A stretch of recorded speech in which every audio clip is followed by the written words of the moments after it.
بسم الله الرحمن الرحیم. السلام علیکم ګرانو کتونکو. خلیل الرحمن افریدی دا مهال یو ځل بیا د باړې سیمې ته راغلي یو. ډېر ښکلی باراني موسم دی، تورې وریځې دي. د کندهار حاجي صاحب په دیره کې چایو د نشست نه بعد لګیا یو ادبي نشست کوو. په دا موقع باندې څه په سکرین نه، خو د موږ سره په نشست کې ډېر قدرمن پروفیسر ډاکټر اسلم تاثیر افریدی صاحب، قدرمن شرافت خان ضمیر صاحب، قدرمن کندهار افریدی صاحب موجود دی. د یو ملګری رسبل هم دی، مسعود صاحب هم موجود دی. د نن نشست چې کوم خصوصي مېلمه او کم شاعر دی چې سره موږ نشست کوو، نو هغه ډېر تجربه کار سپین ږیری سینیر شاعر نظیر احمد انتظار صاحب دی، څوک چې د کمباړ پښتو ادبي جرګې سره تعلق لري.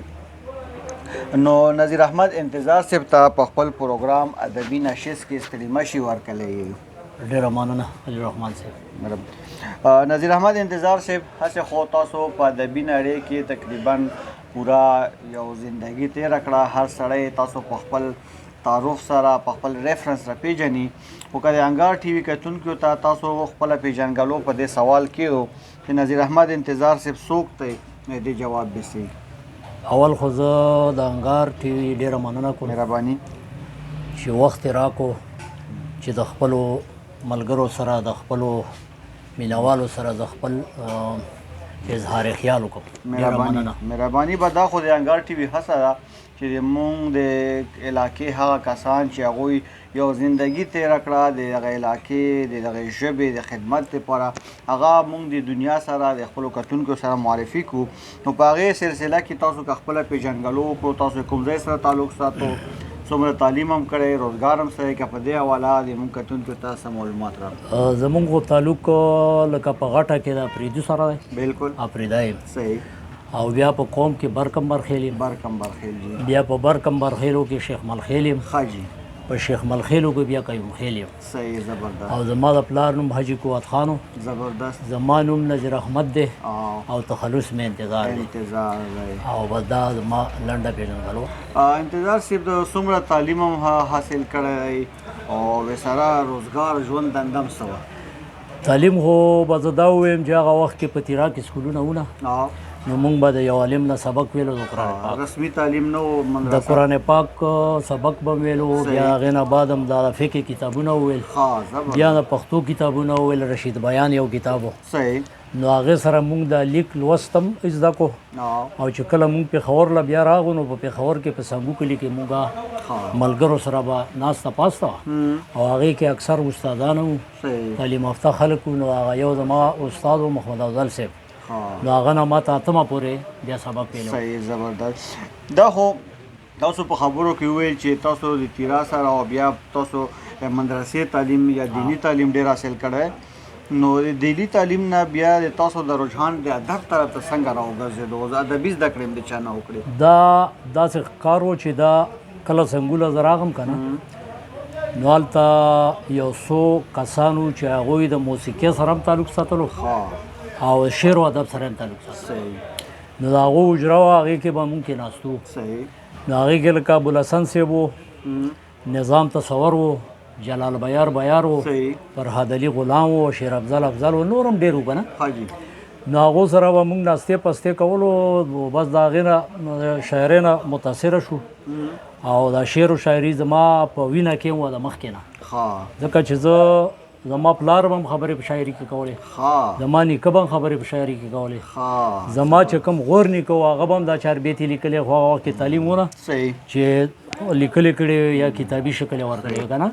او تاسو باقاعده لیک بیا د کوم سن نه کوئ؟ تاسو په یاداشت کې؟ یاره په یاداشت کې مې نه راځي، خو زه تقریبا په 1958 کې پیدا یم، او په تقریبا چې ما د 14 کالو وخت کې ما لکه غزل لیکلو. تقریبا داسې یو 1980 نه تر دې خوا تاسو شاعري کوئ؟ او نو شاعري مې کوله. لکه بیا د هغه ملګرو سره به زه ناستې پستې به و، د هغوی به بیا رباب سره بینجو سره غړي سره کنه زمونږ د غزلې به ویلې ها نو هغه سره زمونږ نور شوق پیدا شو بس هغه غزلې نورم لیکل شروع سرجی تاسو تر اوسه پورې چونکې تاسو یو ادبي ماحول او ډیکور ذکر هم تاسو وکړو نو په کوم ادبي اصناف بیا تاسو باقاعده بزمایي وکړه په نظم کې او په نثر کې تاسو باقاعده په سس باندې اوسه پورې ستې بزمایي سکړي نو هغه وخت کې خو زه چې الکو ما د خاطر نه متاثر وم او خاطر خو صرف بس غزل لیکلی صحیح شوه بالکل د هغې نه بعد بیا زه د 15 کالو په عمر کې شوم رحمان بابا نه متاثره شوم نو بیا ما صوفیانه کلمونه هم لیکل بیا مې حمدونه هم لیکل نعتونه مې هم لیکل مرثیې مې هم لیکلې انقلابي شاعري مې هم کوله روماني شاعري مې هم کوله او د ادب چې څومره موضوعګانې دي او اصناف دي په هغې ټول ما لیکل کړي زبردست نو آیا په دې لیکلو کې اوس چاپ اثار موجود دي یا ناچاپ اثار دې حوالې سره که تاسو موږ نو دې حوالې سره به دا خبره وکړم چې تقریبا ما کتابونه چاپ کولی نو زما به ټول اوس چاپ وای خدا ما د دې خلکو نه سبق اخیستی و چې کله لکانو کتابونه چاپ کړل هغه معیاري نه و وروستو بیا پې خفه و نو بیا نو ما بیا وویل چې یاره زه د منتظر صاحب سره ما دا کول وکړو چې زه د 500 کالو نه اورېدلی نه یم که نه زه کتاب به نه چاپ تاسو سوچ پوخ شي شعور پختګي بس چې معیاري شي شاعري چې معیاري شي بیا به چاپ کوم سر اچھا همارا سوال په دې انداز کولو چې تاسو کوم ادبي تنظیم سره تعلق ساتو خونن چې کومه کمبر پښتو ادبي جرګې د فضل الرحمن کمبر افریدي سے په یاد کې کومه غونډه وکړه نو ته پته ولګی چې کمبر پښتو ادبي جرګې سره تعلق ساتو نو دا سوال دا کوم چې کمبر پښتو ادبي جرګه تاسو کله جوړه کړه د هلې ځای څنګه کیږي سبا کمبر پښتو ادبي جرګه د رستو مندل راغله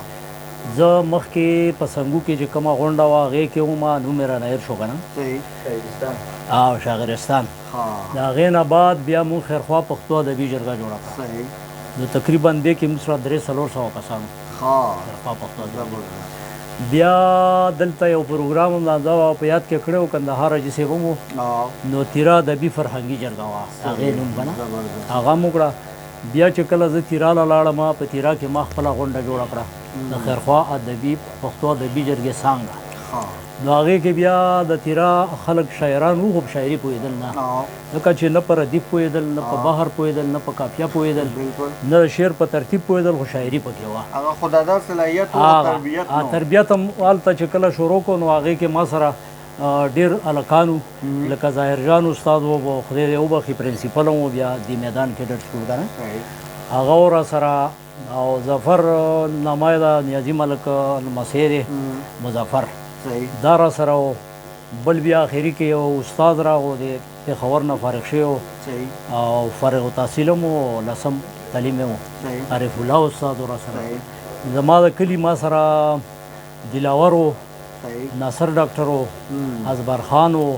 رمداد خان و که نه دا زمونږ د کلي و نو هلته ما سره ملک دین خیل شاعران لکه جلیا صاحب و یو دوه درې نور ملګري وو الله دې اوس وبخي ډېر ښایسته هلک و بیا سره اپریشن یې وکړو هغې نه مړ شو د زخه خیلو شاعران هغه به هم راتلل د ملک دین خیلو نه به ډېر شاعران راتلل سید رحمان خاک صاحب سید رحمان خاک صاحب نه دا به هم راتلو ډېر ښه مشهور شاعر دی او ادیب هم دی او ډاکټر هم دی نو لکه د ډېرو ځایونو نه به موږ له شاعران راتلل بس هغه هم چې کله زه دې خوا راغلم هغه مشاعره هغه کسانو ختمه کړه او باقاعده اوس په یو سکول کې مشاعره کېږي امین استاد هغوی څه بل نوم ورکړی صحیح سر تاسو خو خبره دا وکړه چې لکه د سنګو کې تاسو ادبي غونډو کې کار وکړو کمبر پښتو ادبي جرګه کې کار وکړو مخکې کمې جرګې خاطر افریدي نه تاسو متاثر خوشي رحمان بابا نه تاسو په مخکې شاعرانو کې چې کم تیر شوي دي په موجوده کې د متاثره دی چا نه وخت خو تاسو چا ډېر ورته تیر شوی لکه چې موجوده ورسره ما وخت تیر کړی نو موجوده لکه ډېر زیات شاعران دي په هغو کې که زه دا نوم والم د دوه درېو کسانو باقي وانلم که نه نو هغه خفه شي لکه اصل کې زما چې کوم استاد و د سنګو ابوالحسن صاحب او پروفیسر صاحب یې پېژني دا زما استاد و ما نه مشر هم او دا نور چې کوم ما نه کشران و که نه کنې ښه شاعرانو نظام تصور او جلال بایار دي او داسې که نه زموږ یو بل کلیوال و یاسین عبید صحیح اوس بهر عربو کې وي که نه هغه شاعري پرېښه کویت کې ډاکټر و صحیح بیا بهر ملک هم لاړو صحیح نو داسې نور ډېر ملګري زمونږ پاتې شوي دي خو نومونه یې اوس لکه زه واخلم نو دا ښه خبره بالکل داسې یو عجیبه تاسوس دا دی چې یو سړی په دې خفه کېږي چې دی بله ویلې نه متاثره شوی خو بیا هم چې لوی خلکو زړونه موږ نه خفه کوو سر بعض اوقات یو عام کویشن په ادبي غونډو کې اکثر د شاعر نه دا کېږي چې عشق و شاعري آیا دا لازم و مظلوم دي یا دنیاوي مینه ده هغې نه یو خامخا یو شاعر جوړېږي نو تاسو د دې حوالې سره څه نظریه لرو او که دا موږ کتونکو ته تاسو په ګوته کړه مخکې هم دا ما په یو انټرویو کې ویلي و صحیح چې رحمان بابا وایي چې دا خو درد د درد د زبېرګۍ خېږي داسې یو شعر دی که نه دا دستور دی چې له درده د زبېرګۍ خېږي ګنې څه و د رحمان شاعري اوس زه خپل هدف تاسو ته نه شم ویلی خو خامخا پکې دا شی پکې شامل دا وي پکې شامل دی سرجي په بچو کې موږ څوک شعر و شاعري کې اکثر موږ د شاعرانو کتلي وي هغو پسې یو سلسله راشي تاسو په کورنۍ کې بچو کې څوک شعر لکه ما خو تاسو ته ووایي چې زما د پلار نیکه چې وبنه د هغه چاربیته ماله چا ویلې وه چې په دې باړه کې خلک اوسېږي د هغه باړه نه ده دا دوتوی بالکل نو دلته یې په قوم له ویلي وو چې جوار دي د باړې ولو په دې سورې او خلک ښه نه دي په میلمه ډېر خفه کېږي هغه خو داسې وي چې خلک ځان خلک ښه نه دي په میلمه ډېر خفه کېږي خدمت له نه ودرېږي میلمه چې ورته راشي سړی ته په هوا شي د غره په طرف روحو کې په کور کې نه ټینګېږي او خدمت له نه دا زما د پلار د نیکه هغه چاربیت یو شعر ما را یاد صحیح زبردست نو لکه دا را روانه ده سلسله پلار به مې هم خبرې په شاعري کې کولې بل زما یو نیکه و په دې سربند کې هغه کې په سنګو کې ژرنده دې نه یې اوړه راواخیستل د جوارو واغست راښه و نو سهار ورغلو ویې سنګو سربنده او ما ته د ژرنده اوړه دې بې خونده که نه نو دا ټول شاعرانو ټول شاعرانو صحیح ده خو اوسه پورې شاعري خبرې وشوې خو انتظار صاحب تاسو په نثر باندې کې بزمایي کړې ده په نثر کې نسل یاره نثر کې لکه نمونه مې نه دي ورکړي او ترتیب خو لیکل مې ډېر کړي او لکه افسانې شوې که نه او ناولې شوې او دغه شانه ورسره د مضمونونه شول مقالې شوې که نه نو ډېر زیات مې نظم لیکلی او نثر خو لږه هغه نثر بالکل نثر اهم هم دی یو اخرنی سوال بیا وي تاسو د غزلو طرف ته راسو مخکې وي یو شاعر ډېر وخت شاعري وي وکړه بیا به یو کتاب چاپ کړو چې ډېر زیات به چاپ شو 1500 کاپۍ به وکړه هغه ټول هم خلکو ته ورسېږي نو 1500 کسانو یې دنه خبر شو نن د سوشل میډیا دور د انتظار صاحب یو غزل ولیکي او په سوشل میډیا نو څومره په کوم نظر سوشل میډیا ته ګورو چې شاعر ته یې څومره فایده وکړه موږ د خیبر اکثر شاعران د سوشل میډیا په صحیح استعمال نه پوهېږي دې ته په کوم نظر نو دې ته په دا نظر ګورم څه خبره ده چې صحیح استعمال باندې سوشل میډیا دا ډېر ښه شی دی او مهم دی او ضروري دی او شاعر له خو ډېر او شاعر له دومره ضروري دی چې ما په دې یو کال کې ما دا غټ موبایل هم نه ساتم خو مجبور شوم راوامیخستو نو 150 کلامونه ما شیر کړ او هغه د دنیا ګوټ ګوټ له اوس رسېدلي بالکل ما نظیر احمد انتظار صاحب تقریبا کال یو نیم کال مخکې په سوشل میډیا ولیدو نو هغو کلامونه مې چې وکتل دغسې خو موږ په مشاعرو کې ډېر کم لیدلی وو جامعو سیرتا خو چې هغه مې ولیدو نو ډېر زیات ترې متاثره شو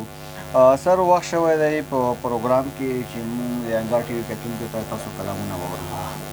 خپل غزل دی کلام دی د یو کلام به درته مخکینی ووایم د لالتوب او یو کلام به د دې دور ووایم چې